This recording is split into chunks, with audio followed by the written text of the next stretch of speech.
Into the Wild is a film based on a novel written by Jon Krakauer. The film tells the story of Chris McCandless and his adventures hitchhiking around the country. Writer-director Sean Penn's portrayal of Chris can be summarized by this quote from the movie reviewer Roger Ebert. He constructs the plot in a way which may be confusing at first to the viewer, but intelligently adds up to a melancholy conclusion over the course of the movie. Editor Jake Cassidy employs a number of unconventional editing techniques to offer a refreshing view on a story that has already been told.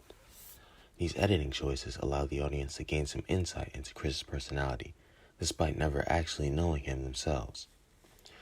This fact is helpful because it gives substance to a story that has been reconstructed by witnesses. While the narrative remains the same, the film offers a fresh tone and view on the life of Chris McCandless, separate from Jon Krakauer's novel.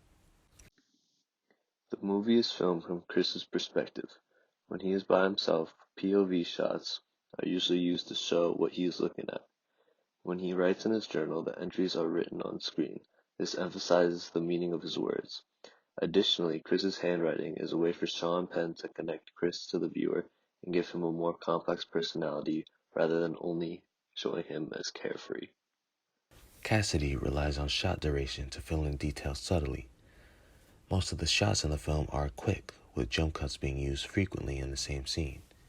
These cuts are used either to signify Chris's progress or to signify time jumps.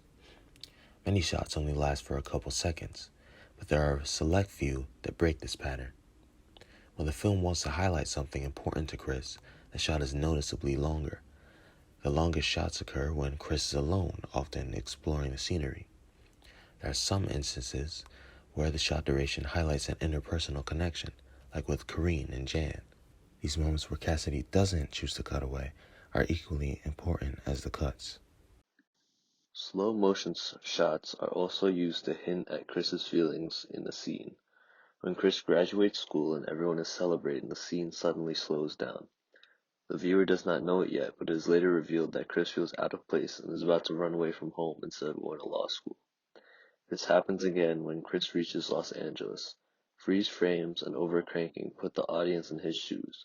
He's overwhelmed by the city and afraid of being out at night with so many strangers. This editing choice by Cassidy shows us not only Chris's experience, but that of many homeless people. The movie opens with short intros to each of the three main storylines, before Chris leaves home, traveling across the country, and his time in Alaska.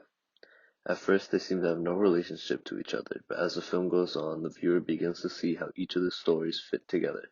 The three parts of Chris's life are all told over the course of the film. Into the Wild's overarching storyline is Chris's life in Alaska. The film often cuts from the Alaska storyline to another part of Chris's life. These cuts become a motif throughout the film, backtracking from Alaska to show the audience when Chris learns valuable lessons from the people he meets on his journey. The return to the Alaska storyline is also a motif. Chris is afraid of letting people get too close because it reminds him of his own family, as the following clip will explain in more depth. Just because this is a powerful story, there is also this. He is running away from something having to do with his relationship with his family. Well, I see this much more. I've described this movie many times, and Eddie I have talked about it as well, that it's like a mathematical pie chart, where one slice, of course, is a flight. It's a flight from a lot of things that he considered to be fraudulent, and therefore he had to strip from his soul before he could start to live in his own life. But I think that what's so compelling about this book and what really drove me in the spirit of this movie is that the rest of that pie chart's dominated by a wanderlust that is exhilarating to everyone, and everyone shares to varying degrees in that pie. When Chris leaves home, he's bitter, arrogant, and has his head up in the clouds. Wayne teaches Chris about planning ahead. During his time in South Dakota, he learns valuable survival skills. Jan and Rainey care for Chris and teach him the value of family. Since Jan lost her relationship with her son, she shows Chris what his own parents are going through. Ron Franz is the person who Chris seems to let himself get closest to in the movie. Ron teaches him forgiveness, the final piece of the puzzle which ultimately leads to Chris having an awakening during his sabbatical. All of their lessons culminate in Chris finding the answer to his loneliness. Only days before he dies, Chris writes in his journal that happiness is only real when it's shared.